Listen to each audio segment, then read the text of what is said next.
Oke, bismillahirrahmanirrahim. Assalamualaikum warahmatullahi wabarakatuh.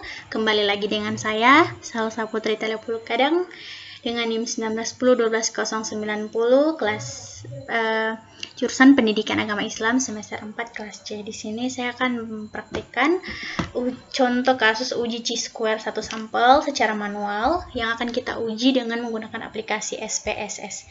Nah, di sini sudah ada kasusnya tentang pemerintah Kota Padang Panjang akan melakukan pembagian bantuan gerobak untuk UMKM kepada 4 kelurahan atau kelurahan Guguk, Malintang, Balai-Balai, Kebun Sikolos, dan Sigando. Dan jumlah gerobak bantuan yang akan dibagikan berbeda-beda untuk setiap wilayah untuk membuktikan apakah pembagian tersebut merata kepada setiap wilayah. Digunakan 50 sampel yang tersebar di 4 kelurahan sebagai sampel. Nah, ini datanya dan secara manual kita sudah mendapatkan hasil bahwa kesimpulannya bisa disimpulkan bahwa dengan tingkat keyakinan 95%, bantuan gerobak yang diberikan oleh pemerintah Kota Padang Panjang kepada setiap kelurahan memiliki jumlah yang merata. Nah, dari hasil perhitungan manual kita akan menguji dengan menggunakan aplikasi SPSS. Di sini saya sudah memasukkan data dari data tadi sudah saya isi di sini ya, dengan menggunakan label. Kita pergi di data view dulu ya.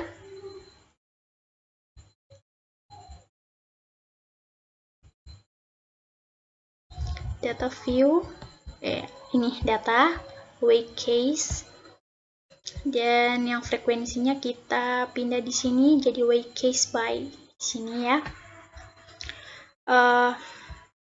Sebagai penimbang, pilih frekuensinya sebagai penimbang, kita klik OK.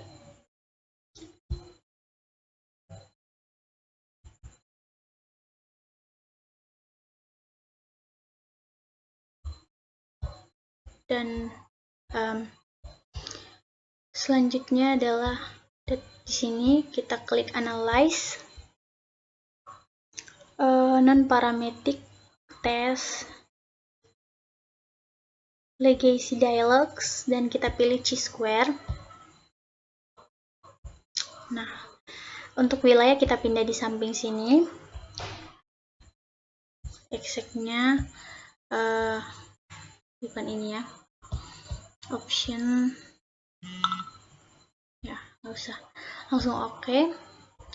Dan kita mendapatkan hasil untuk wilayah yang pertama dengan observasi atau N itu 7, yang kedua 9, yang ketiga 10, yang keempat 14 dengan total 40 sampel. Yang aspek sama dengan 10 dan residualnya yang ini dengan chi-square-nya 2600 dan ACMP signifikannya 0,457 dengan DF-nya 3. Nah, interpretasi dari output yang kita dapatkan ini, maka dapat disimpulkan bahwa hasil yang dengan kesimpulan ini senada dengan pengujian manual, di mana pada cell chi-square terlihat nilai 2600. Nilai ini menunjukkan chi-square hitung yang dihasilkan dengan nilai asim signifikan adalah 0,457, yaitu lebih dari alpha. Alpha yang kita gunakan adalah 5% atau 0,05, dan ini hasil signifikannya itu 0,457 yang merupakan nilai p-value-nya. Karena p-value-nya lebih dari alpha, bisa disimpulkan bahwa kita gagal untuk menolak HO atau H0. Jadi kesimpulannya bahwa gerobak yang diberikan, bantuan gerobak yang diberikan oleh pemerintah Kota Padang Panjang kepada setiap kelurahan memiliki jumlah yang merata. Lanjut, kita pada praktikum yang kedua, yaitu contoh penggunaan chi-square 2 sampel, yaitu seorang peneliti ingin mengetahui kecenderungan gender terhadap partisipasi dalam pilkada. Berdasarkan 120 total sampel, didapatkan hasil sebagai berikut dengan gender laki-laki dengan partisipasi ya sebanyak 37 dan tidak 20, dan partisipasi perempuan ya 32 dan tidaknya 31. Tentukan apakah terdapat perbedaan hubungan yang signifikan antara gender dan partisipasi pada pilkada.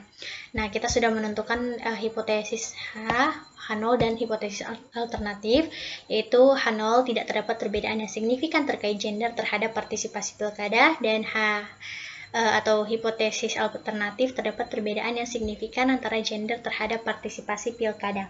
Kita menggunakan alpha 5% dan kita sudah mendapatkan hasil dengan kesimpulan bahwa menggunakan statistik uji chi-square dua populasi, nilai chi-square hitung kurang dari chi-square table, artinya kita gagal menolak H0, atau bisa disimpulkan bahwa tidak terdapat hubungan perbedaan yang signifikan antara gender dengan partisipasi pilkada.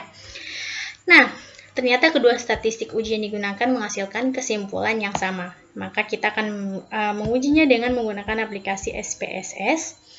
Di sini saya sudah memasukkan datanya dengan gender laki-laki dan perempuan dengan partisipasinya, ya. Kita ke variable view-nya, di sini kita taruh namanya gender dan partisipasi, desimalnya dihilangkan saja ya, karena tidak perlu menggunakan desimal. Dan kita menaruh label di sini jenis kelamin dan values-nya 1 laki-laki, 2 perempuan, dan pengaruh gender yang 1 ya, yang 2 tidak. Measure-nya kita pakai nominal ya di sini karena kita menggunakan chi-square. Dan hasilnya seperti ini. Kita menggunakan angka 1 dan 2. Selanjutnya kita klik analyze dan kita pilih deskriptif statistik. Dan kita pilih cross tabs. Oke, klik. Jika data masih ada di sini, maka kita pindahkan yang jenis kelamin di rows dan pengaruh gendernya ada di kolom. Kita pilih statistik dan kita pilih chi-square. Kita centang, continue, lalu kita klik OK. Dan inilah hasilnya. Nah, pengaruh gender, N-nya 120, persennya 99,2, N-nya 1, persennya 8. Jenis kelamin laki-laki ya, perempuan tidak ya, seperti data tadi ya. Kita mendapatkan hasil seperti ini dengan persen chi-square 2441 dengan continue correction 1,897 dengan p-value-nya 0,118 dan nilai continue correction-nya 0,168. Kita klik, kita tulis dulu di sini kesimpulannya ya. Nilai Pearson chi-square sama dengan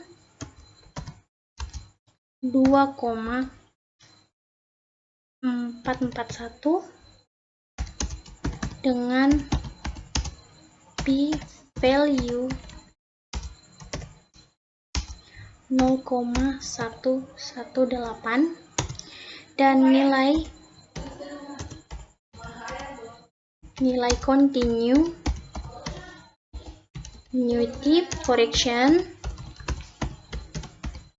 adalah sama dengan 1,897 dengan p-value sama dengan 0,168. Dan setelah kita melihat hasil dari SPSS tadi dengan nilai persen chi-square-nya dan continue correction-nya, kita menyimpulkan bahwa perhitungan pada SPSS dan manual menghasilkan nilai dan kesimpulan yang sama, yaitu kita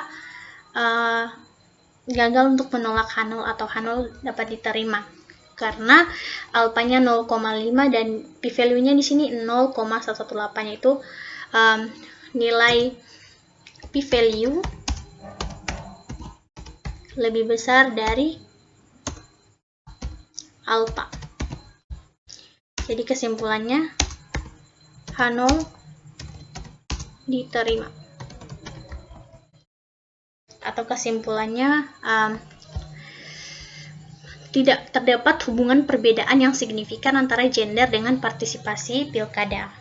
Mungkin itu yang bisa saya sampaikan. Semoga bermanfaat materi kita pada kali ini. Mohon maaf atas segala kekurangan dan kesalahannya. Wabillahi taufiq wal hidayah. Wassalamualaikum warahmatullahi wabarakatuh.